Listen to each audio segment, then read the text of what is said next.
I'm planning a trip with your grandparents. What about you? Do you have any plans? I called my son Anthony after receiving an invitation from my in-laws to join them on a vacation.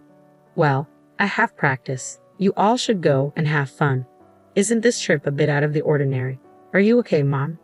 I'll manage. I'll bring you back a souvenir, so work hard at your practice. Influenced by me, Anson has always been passionate about marathon running.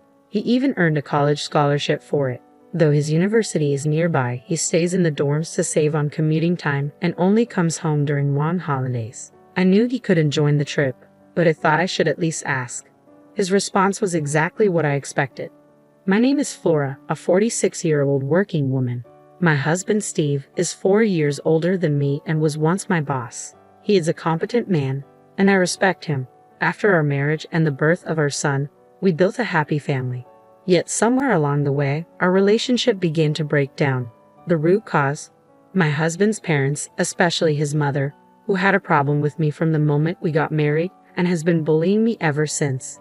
In the beginning, Steve would stand up for me, and because we lived far away from his parents, we seldom met them and managed to get by. But when our son, who loves marathoning, wanted to attend a high school near my in-laws, things changed. The reason he got into running was me. I used to run marathons and still do occasionally. It made me happy to see him take an interest in running just like me. So, I convinced Steve to move closer to the high school my son wanted to attend. Steve applied for a transfer at work for our son's sake, and we moved. My son was recommended for his university from this high school, so I think it worked out well. Go get the rental car tomorrow morning and pick up my parents on your way back, Steve said the day before our trip, leaving me puzzled. Ha! Why am I the one renting the car? What are you going to do? I'm exhausted from work, so I'll sleep until the last minute. Once you pick up my parents, come back and I'll take over from there. It's on the way to our destination anyway. I understood his logic, but if anything, I was even more drained. Despite working similar hours, I handled all the household chores. Reflecting on it, we used to share household tasks equally. However, since moving closer to his parents, their frequent visits disrupted this balance. Whenever his mother caught Steve doing housework, she vehemently opposed it. Housework is the wife's job. It's not something the breadwinner should do. Isn't that right, Flora? His mother's intense gaze overwhelmed me, and I found myself nodding in agreement. This pattern persisted until Steve gradually ceased all household tasks. While some blame fell on Steve, I believed his mother played a significant role. Furthermore, Steve began echoing his mother's views, asserting, "I am the breadwinner," from time to time. By then, it felt futile to rectify the situation, and I lacked the motivation to even attempt it. Steve underwent significant changes in the past few years. His work performance appeared to decline, and he often directed his frustrations towards me. However, I found that arguing back only led to more trouble, so I chose to accept the situation. It seemed like the least stressful way to live. The thoughts of divorce crossed my mind at times. The prospect of our son's college recommendation held me back. I feared it might disadvantage him if we became a single-parent family, so I shelved the idea. Instead, I adopted a mindset of caring for a pet rather than a person, which surprisingly alleviated some of my stress. Gradually, I realized that pursuing a divorce wasn't worth the energy, and that's how I've ended up where I am today. The reason I agreed to this trip was simple. It was to a resort I adored. I knew I could have a fantastic time, even if I ended up exploring alone. Frankly, I was prepared to do things separately from my in-laws and husband, if need be. Perhaps I was invited mainly for driving duties, but both my husband and father-in-law could drive, so I figured it would work out. Anyway, I played along with the notion that our pampered pooch was being demanding again, got the rental car as instructed by my husband, and headed to my in-laws' place. "Flora, you're late. Is that the car for today? You should have rented a bigger one." "Well, it's better than your tiny car, at least." The car we typically use is one I bought myself. Given that I commute to work, I naturally assumed I'd be its primary user, having paid for it out of my own pocket. We don't venture out of town often, and I figured a compact car would suffice. Besides, I was smitten with its interior design and color, so I made the purchase. Yet my husband would help himself to it without asking and even chauffeur his parents around in it. To make matters worse, my in-laws criticized the car's size and treated me as if I could only afford a modest vehicle. I suggested they use my father-in-law's car for the trip, but he was reluctant to let others drive it and didn't want to take on the entire driving responsibility himself. Consequently, we opted to rent a car. However, I wasn't consulted about any of this. I merely discovered I'd be responsible for picking up the rental car and driving it, with them comfortably settled in the back seat. It left me tempted to suggest they handle their own transportation. To put it simply, they're exhausting. In the end, despite my husband's initial promise to share the driving duties, he slept for the entire journey. My father-in-law refused to drive unless it was his own car, leaving me to navigate the entire trip to our destination. With my husband dozing in the passenger seat, my father-in-law incessantly criticized my driving. He'd nitpick, suggesting turns after it was too late or questioning my decisions at traffic lights. It was nothing but needless stress. Adding to the chorus, my mother-in-law chimed in, disparaging my driving skills. I found it particularly irksome to be critiqued by someone who couldn't drive herself, especially when compared to my father-in-law, who had been involved in numerous accidents. Despite suggestions for him to relinquish his license, my mother-in-law stubbornly insisted he was merely unlucky and a proficient driver. Well, I had no desire to be chauffeured by him anyway. I didn't mind taking the wheel, but I wished they'd refrain from constant interference. Upon arriving at our destination, my husband finally stirred from his slumber. Exhausted from a day spent in the car, we obliged my in-laws' suggestion to unwind at the hotel, opting to forego any outdoor activities.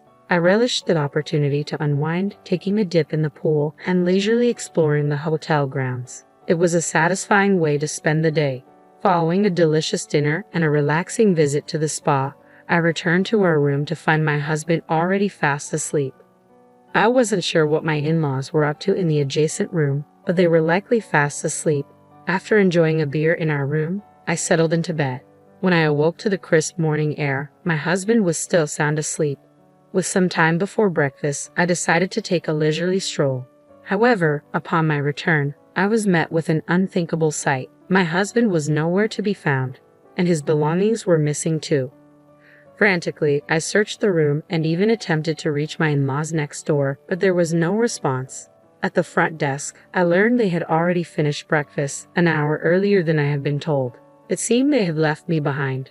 Additionally, I was left to settle the checkout process alone. Was my mother-in-law's offer to cover our stay just a ruse? Left with no alternative, I settled the bills for both rooms and departed the hotel, only to find there was no car awaiting me. Lost in contemplation about my next move, my phone suddenly rang. It was my mother-in-law. Where are you now?" I inquired, puzzled by the situation. My mother-in-law chuckled in response. "Just enjoying some quality family time since we're on vacation."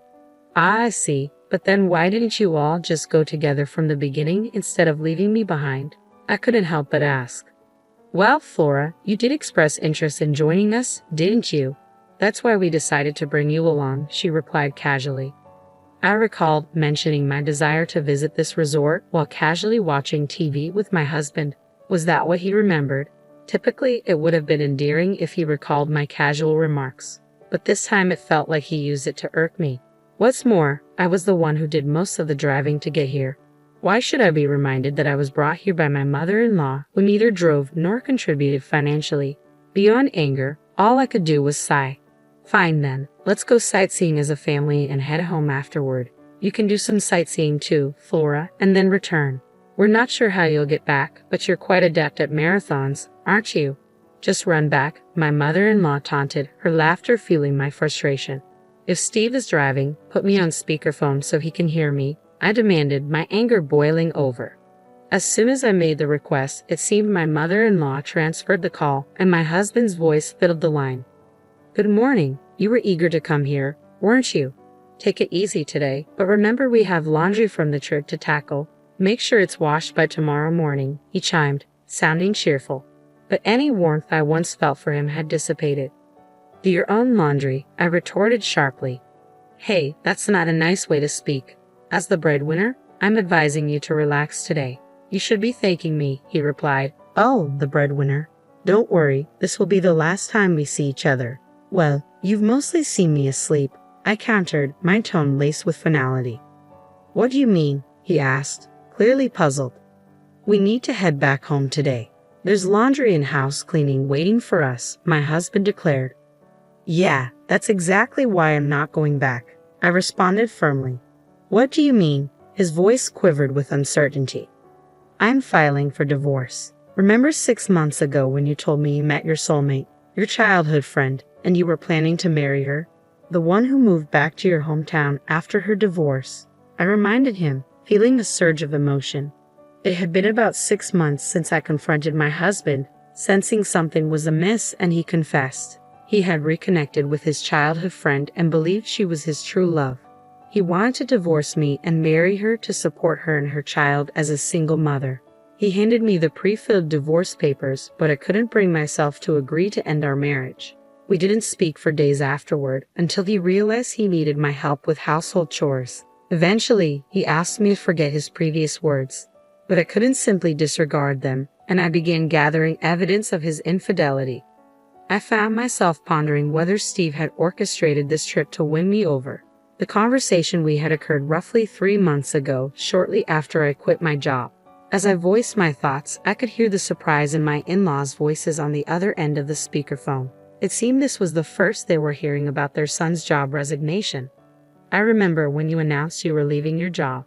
I expressed concern about finding a new one and disagreed with your reasons, didn't I? I continued, recalling the exchange. You were confident in your abilities and assured me you'd land a new job quickly. Yet here we are, and you've only managed to secure a part-time position. I can't help but wonder when you'll find something more stable. As Steve remained silent while driving, I seized the moment to lay out my thoughts. I've been visualizing you as a dog to cope with the stress, but then I realized I might as well get a real one, I declared firmly. So, I'll be filing the divorce papers. Enjoy your family vacation. My in-laws called out my name in shock, and my husband attempted to say something, but I disconnected the call without a second thought. Opting to make the most of sightseeing before heading home, I explained the situation to my son over the phone. His response was a simple, "I told you so." While his reaction was expected, it felt somewhat lighter than I anticipated, given his prior knowledge of the situation. Upon returning from the trip, I chose not to return home. Instead, I kept mine and my son's belongings in a self-storage unit, prepared for any eventuality. Equipped with only the essentials, I made my way to a real estate agency. The sales representative, with whom I had developed a professional relationship and had shared drinks on several occasions, greeted me warmly. As a woman of my generation, she was easy to talk to.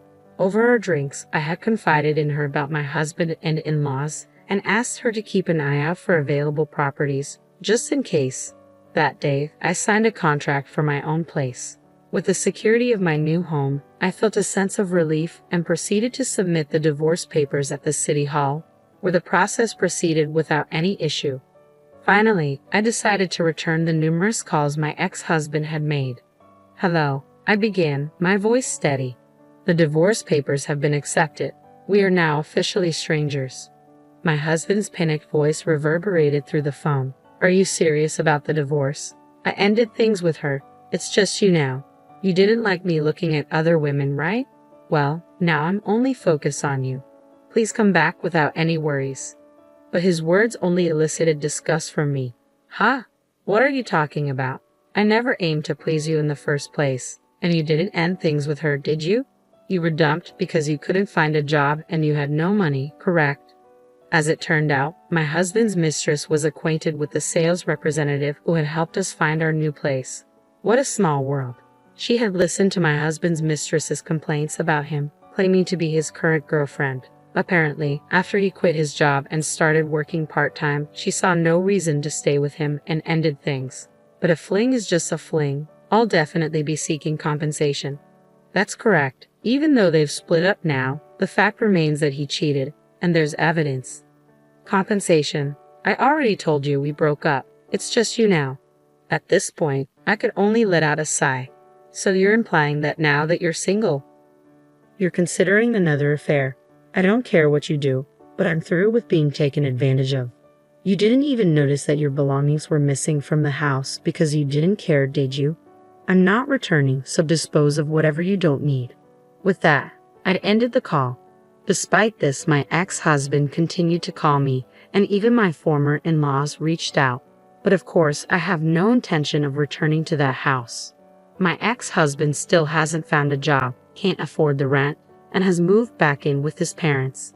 Meanwhile, my ex-father-in-law continues to drive recklessly and recently crashed into a neighbor's fence with my ex-mother-in-law in the car. Thankfully, no one was injured, but they lacked property insurance and had to borrow money to cover the repair costs. All of this was detailed in an email that my ex-husband continued to send me. I find his misfortune somewhat amusing. While I don't respond, I haven't blocked his emails either, quietly enjoying the spectacle. After moving to a pet-friendly property, I welcomed a small dog into my life and discovered that I found more joy in caring for a pet than for people. My son, concerned about my solitude, has begun visiting on weekends, a shift from his previous pattern of only coming during extended holidays. Each day is now filled with fulfillment. Perhaps this weekend, I'll revisit that resort town for the first time in a while.